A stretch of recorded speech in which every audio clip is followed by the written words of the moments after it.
দর্শক দেখছেন আমার সঙ্গে এই মুহূর্তে অনলাইনে রয়েছেন ফাল্গুনী দে প্রফেসর। এই মুহূর্তে যাদবপুরে রয়েছেন।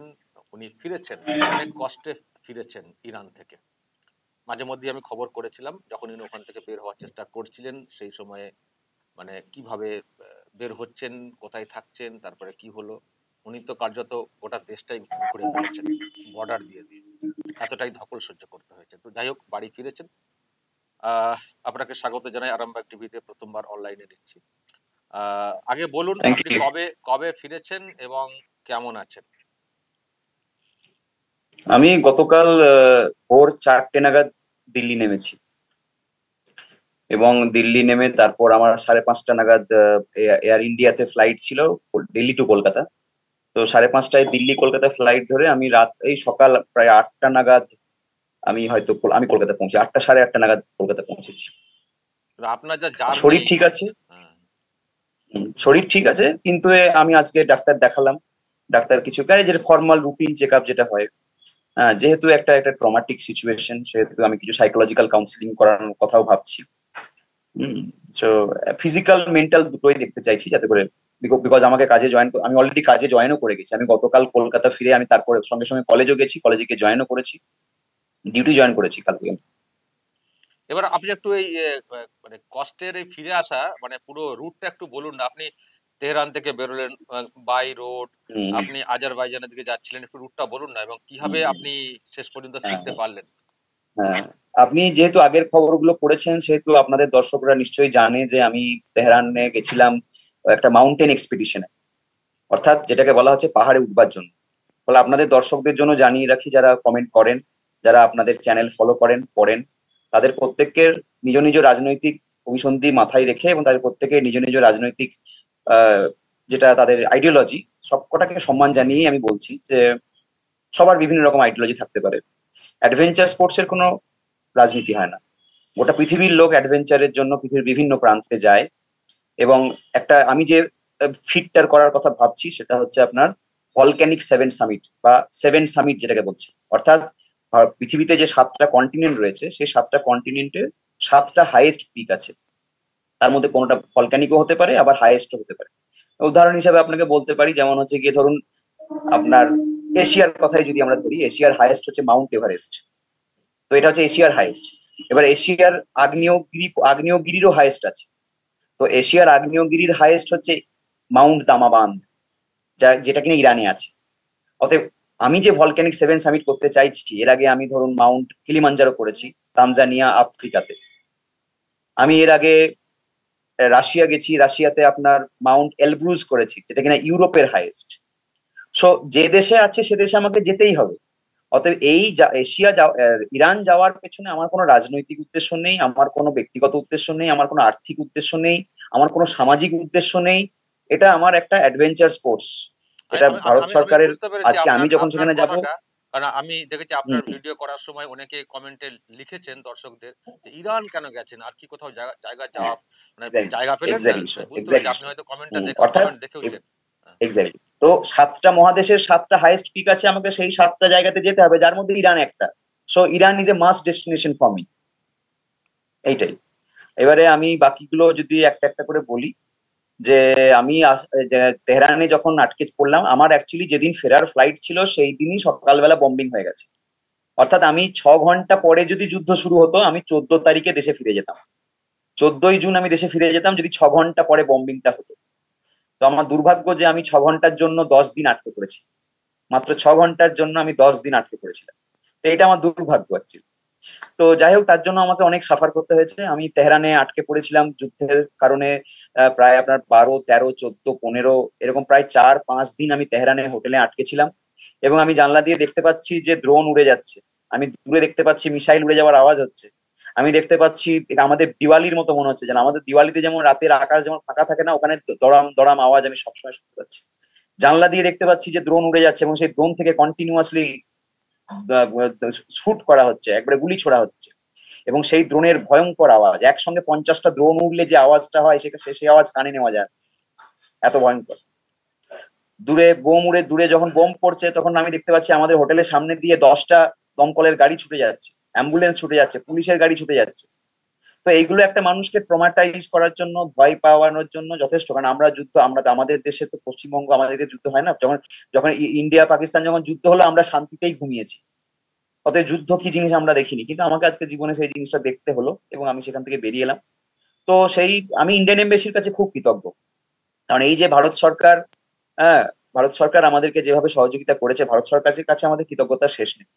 কারণ ভারত সরকার আমাদের দেশের মানুষজনদেরকে নিরাপদে বের করে নিয়ে আসার জন্য বদ্ধপরিকর, একেবারে প্রথম দিন থেকে বদ্ধপরিকর।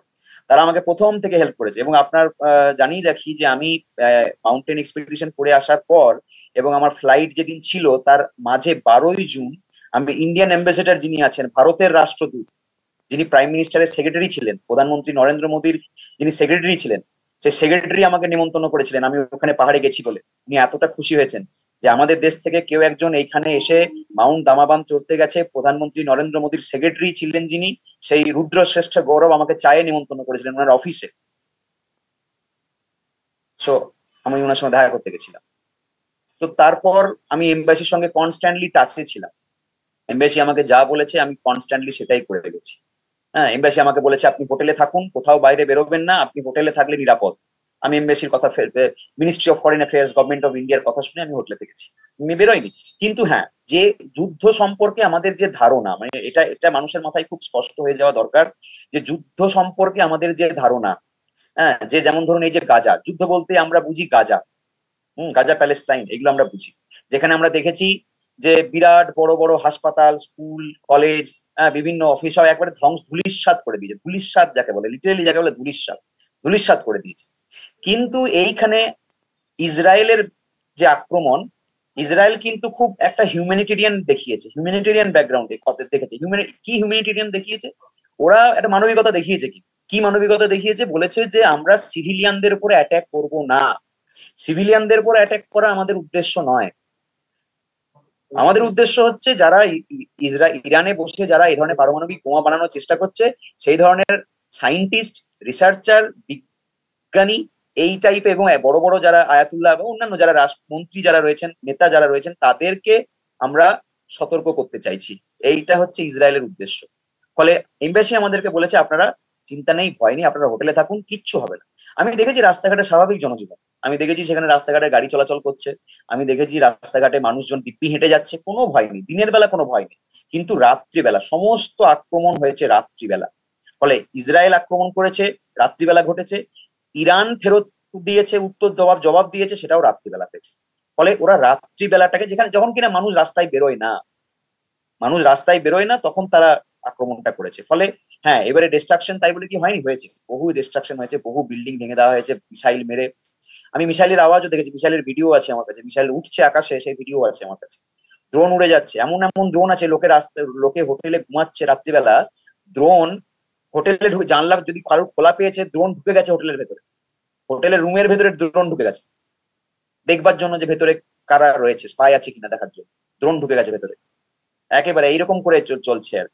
ফলে যুদ্ধবিরতি, মানে যুদ্ধটা হয়েছে দুটো দেশের ভেতরে এবং তারা দুজনেই কেউ কাউকে ছেড়ে দেওয়ার পাত্র নয়। এ ওকে দেখে নেবে, ওকে দেখে নেবে, দুজনেই সমান সমান, মানে সেয়ানে সেয়ানে টক্কর আর। ফলে এই জায়গাটা থেকে যুদ্ধ পরিস্থিতিতে তা কি হলো, আস্তে আস্তে আমেরিকা ইনভলভ হয়ে গেল, অন্যান্য তখন এবং তখন কি হলো, আস্তে আস্তে আমাকে আমাদের ইন্ডিয়ান এম্বাসি বললো যে না, আপনাদেরকে এবার সেফার জায়গায় চলে যেতে হবে, but if you don't move to safer place, আর সময় নেই, কারণ যুদ্ধ কিন্তু আস্তে আস্তে বাড়তে লাগবে। আমি দেখেছি বম্বিং, দেখেছি আমি, আওয়াজ শুনেছি, সব দেখেছি আমি, রাস্তায় গাড়ি দিয়ে যেতে যেতে আমার ছবি তোলা আছে, সেসব ছবি আপনাকে আমি পাঠিয়েছি, আপনি হয়তো দেখে থাকবেন, সেসব ছবি আপনাকে পাঠিয়েছি। তো আমি তারপর ভোরবেলা একদিন 15-16 তারিখ করে আমি রওনা, 17-16 তারিখ সামহাও, 16 তারিখে বোধহয় আমি রওনা দিলাম। ইন্ডিয়ান এম্বাসির কথা শুনে ইন্ডিয়ান এম্বাসি বললো আপনারা নিজের নিজের ক্যাপাসিটিতে সেফ জায়গায় চলে যান।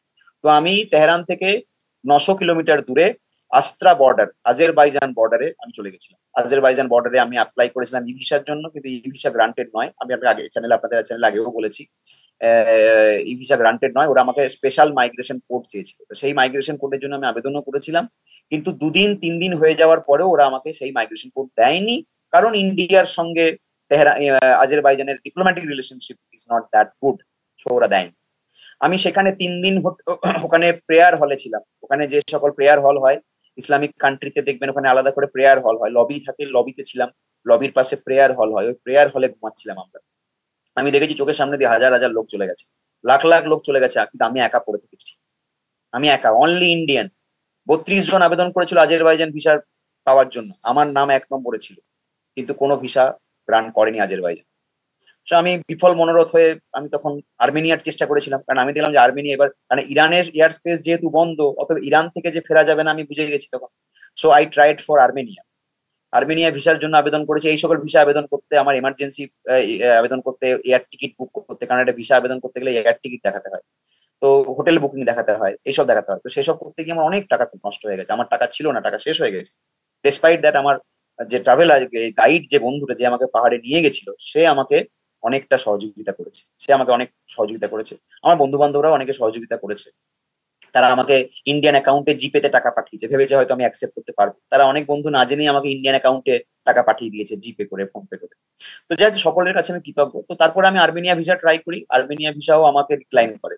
কিন্তু কি সুবিধা হয়েছিল, আজেরবাইজান যেমন আমাকে 3 দিন 4 দিন অপেক্ষা করিয়ে একেবারে আমার সমস্ত ধৈর্য শক্তি নষ্ট করে দিয়ে বলেছে না, আজ আর্মেনিয়া কিন্তু আমাকে 2 দিনের মাথায় রিপ্লাই দিয়েছে যে না, আমরা আপনাকেও ভিসা দেব, আপনাকেও আমরাও আপনাকে ভিসা দেবো না।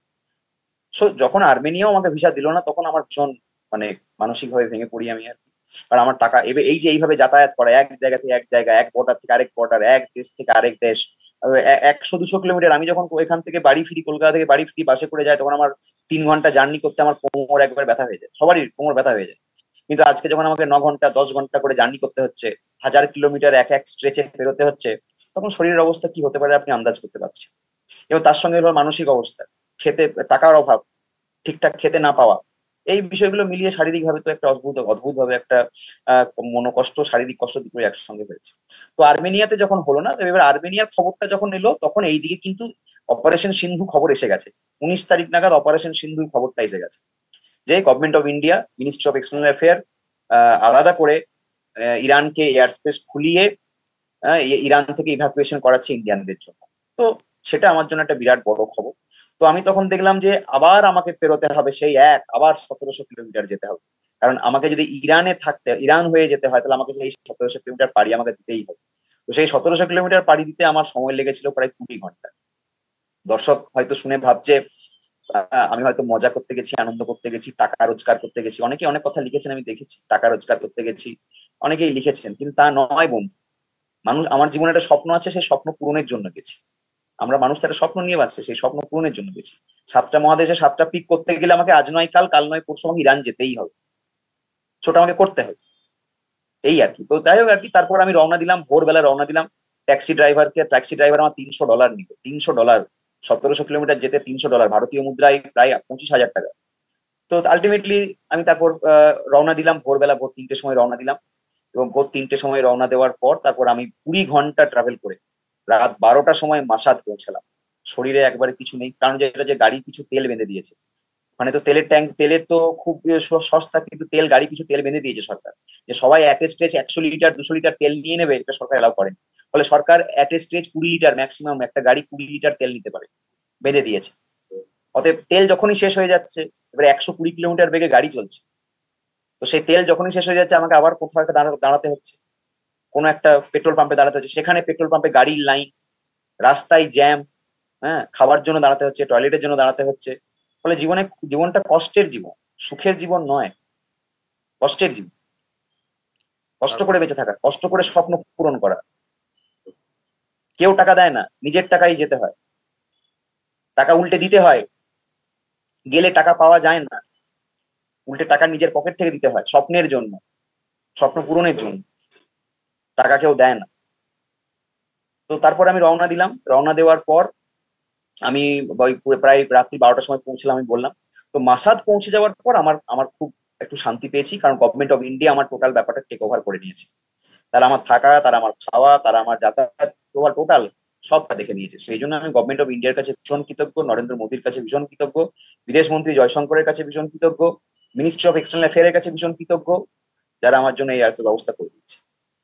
এবং তারা আমাকে ওখানে এহসান বলে একটা হোটেলে ছিলাম আমি। সেই এহসান হোটেলে থাকার পর ওখানে ওরা আমাকে বললো আর রেজিস্ট্রি করতে হবে। আমি আমার পাসপোর্ট নাম্বার, মোবাইল নম্বর সব দিয়ে আমি রেজিস্ট্রি করালাম ওখানে। হ্যাঁ, তারপরে বললো আপনি হোটেলে ফেরত চলে যান, আরামসে ঘুমান, কোনো চিন্তা নেই। যখন আপনার টার্ন আসবে, হাজার হাজার ভারতীয় আটকে আছে, 7টা 8টা হোটেলে হাজার হাজার ভারতীয় আটকে আছে। তাহলে একটা ফ্লাইটে 200 জন 300 জন যেতে পারে, দিনে 2টি করে ফ্লাইট চলছে, তাহলে দিনে 600 জন লোক যেতে পারে। তাহলে 600 জন লোক যদি একদিনে যেতে পারে, তাহলে 6,000 লোককে যেতে কতদিন লাগতে পারে যদি দিনে 2টো করে ফ্লাইট ছাড়ে?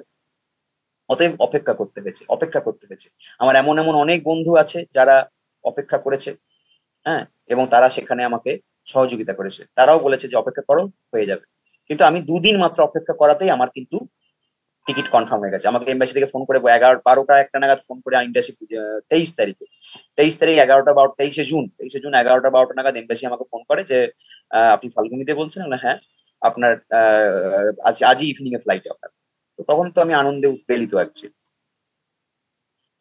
যে দেশে ফিরবো তারপরে ফাইনালি। ফিরে এলেন? মানে এত দূর থেকে আমি বুঝতে পারলাম। তারপরে ফিরে এলেন, বুঝলাম। আপনার কথা শুনতে শুনতেই আমি তো মানে ভাবছি আর কি, আমিও ঘুরছি ওখানে। তো বাড়িতে ফিরে এলেন, ফিরে এলে তোর বাড়ির লোকেরা কি বললেন? বাড়ির লোকেরাও তো খুব উৎকণ্ঠার মধ্যে পড়ে গেছিল। ডেফিনেটলি, ডেফিনেটলি, এটা কি সব কি কেউ স্বাভাবিক নয় যে বাড়ির লোকেরা উৎকণ্ঠিত থাকবে? ডেফিনেটলি। তো তারা তো এমন এমন, আবার যেটা হয়েছে ইন্টারনেট ডাউন, গোটা যখনই যুদ্ধ হয়েছে গোটা ইরানে ইন্টারনেট ডাউন করে দেওয়া হয়েছে, ফোন আসছে না, ফোন যাচ্ছে না। হ্যাঁ, বাড়িতে 1 মিনিট ফোন করতে গেলে আমাকে 50 টাকা করে দিতে হয়েছে, পার মিনিট 50 টাকা। ভারতীয় মুদ্রায় পার মিনিট 50 টাকা করে আমাকে টাকা গুনতে হয়েছে, নিজের টাকা, কেউ দেয়নি, কেউ টাকা দেয়নি। ওকে তো ফাল্গুনি সেইটা বাবু, হ্যাঁ, বুঝতে পেরেছি আপনার লং তারপর জার্নি। ভারতে ফিরলাম। তারপর ভারতে ফিরলাম। ভারতে ফিরলাম, তারপর এয়ারপোর্টে আমাকে মিনিস্ট্রি অফ এক্সটার্নাল অ্যাফেয়ার্স, গভর্নমেন্টের লোকেরা আমাকে ওখানে রিসিভ করতে গেছিল, দেখে আমি খুব খুশি হয়েছি যে গভর্নমেন্টের স্পেশাল স্পেশাল অফিসাররা এসেছে আমাকে রিসিভ করার জন্য। এর জন্য আমি কৃতজ্ঞ, ভীষণ কৃতজ্ঞ। এমবাসির কাছে কৃতজ্ঞতার আমার শেষ নেই। ভারত সরকার এই ইনিশিয়েটিভটা না নিলে আমরা পৌঁছাতে পারতাম না।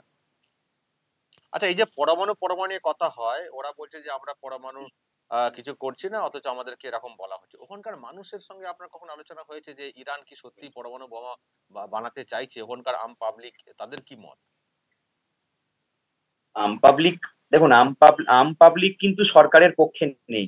আম পাবলিক সরকারকে গালিই দিচ্ছে, কারণ সরকার সরকার সরকারের উপরে সাধারণ মানুষ সন্তুষ্ট নয়।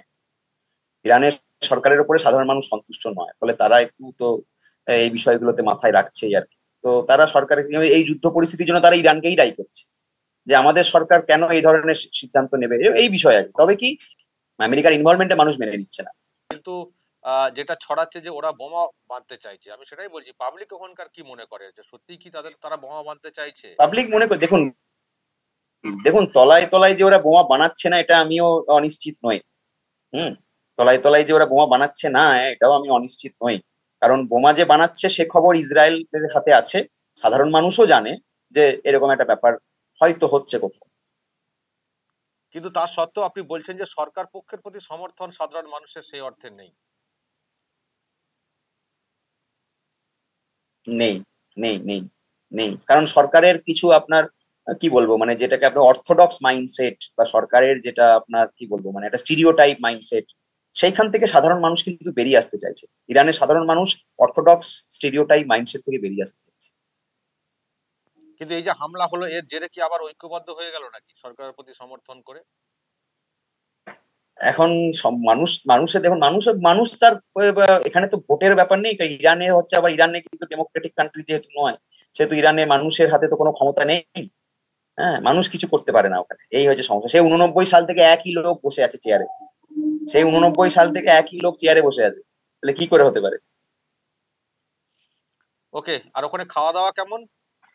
বাঙালি বাঙালি হিসেবে? খাওয়া দাওয়া, বাবা, বাঙালি তো কোনো প্রশ্নই নেই, ভারতীয় খাবার আমি খুঁজে পাইনি, ওখানকার খাবার আমি খেতে পারিনি। খাবার বলতে ভাত, ভাত আছে, কিন্তু ভাত এত শুকনো যে সে ভাত আর গলা দিয়ে নামছে না। হ্যাঁ, এবং তার সঙ্গে চিকেন কাবাব। তো আপনি বলুন না, শুকনো ভাত আর চিকেন কাবাব, আমাদের দিকে তাও তো আমরা ধরুন একটু গলা গলা ভাত খাই, আমরা একটু বেশি সিদ্ধ করে নিয়ে গলা গলা ভাত খাই, ধর খিচুড়ির মতো করে খাই, একটু ডাল দিয়ে খাই। ওখানে সব শুকনো, একবারে খটখটটা শুকনো ভাত, যা কিনা গলা দিয়ে নামবে না। তো সেই জন্য এমন এমন দিনও গেছে যে আমি কোল্ড ড্রিঙ্কস দিয়ে গলায় গুজে গুজে ভাত খেয়েছি, এমন হয়েছে। ওকে, অসংখ্য মানে ধন্যবাদ। ভাতটাকে তো, মানে ভাত, হ্যাঁ। বুঝতে পেরেছি, অনেক কিছু জানলাম ওখানকার ব্যাপার। আমরা তো যাইওনি, আর যেসব খবর মিডিয়াতে আসে সবটা তো ওইভাবে বিশ্বাস করা যায় না, তো আপনার কাছ থেকে সরাসরি জানলাম। আহ, আপনি তো একটু একটু ধকল গাছে সুস্থ হয়ে উঠতে হবে, তারপর তো আপনাকে কলেজে কলেজে যাচ্ছেন অলরেডি আপনি বলছেন। ভালো থাকবেন, ভালো থাকবেন। Thank you. দর্শক, শুনলেন ফাল্গুনী দে, প্রফেসর, কলকাতার একটি কলেজের। তো উনি ইরানে গিয়েছিলেন একটা শিক্ষামূলক প্রোগ্রামে, তো গিয়ে আটকে গিয়েছিলেন। লম্বা জার্নি, মানে ফিরে আসাটা বিশেষ করে। পুরো গল্পটা শুনলেন এবং ইরান সম্পর্কে হয়তো নতুন তথ্য আপনারা পেলেন। এটুকু পরিষ্কার যে ইসরায়েলের সঙ্গে যুদ্ধ হচ্ছে বটে, কিন্তু ইরানের যে শাসক, তার প্রতি যে সাধারণ মানুষের ওখানকার সবার সমর্থন আছে সেটাও কিন্তু না। মানুষ আবার এইসব চান না যে বেশি যুদ্ধ বা এইসবে লিপ্ত হয়ে যাক দেশটা। তো সবটাই তো মানুষের ইচ্ছেতে হয় না, সরকার তাদের ইচ্ছেতে তারা চলার চেষ্টা করে, তার জন্য অনেক সময় যুদ্ধ হয়ে যায়। দর্শক বলবেন, যা সব শুনলেন দেখলেন, অবশ্যই বলবেন যদি কিছু বলার থাকে এই নিয়ে। কমেন্ট কমেন্ট বক্সে বলবেন এবং নজর রাখবেন আরামবাগ টিভি।